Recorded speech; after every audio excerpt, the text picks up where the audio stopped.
National Weather Service in Charleston has issued a severe thunderstorm warning for portions of Beaufort County in southeastern South Carolina, Hampton County in southeastern South Carolina, Colleton County in southeastern South Carolina, Jasper County in southeastern South Carolina, until 7:15 p.m. Eastern Daylight Time. At 6:09 p.m. Eastern Daylight Time, a severe thunderstorm was located 8 miles southeast of Hampton, moving southeast at 20 miles an hour.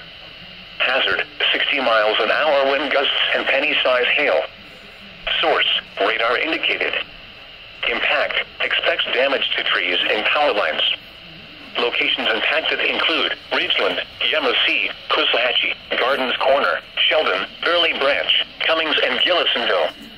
This warning includes Interstate 95 in South Carolina between mile markers 22 and 48.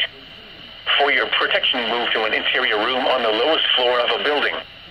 Report damage directly to the Charleston National Weather Service at 1-888-383-2024 when it is safe to do so.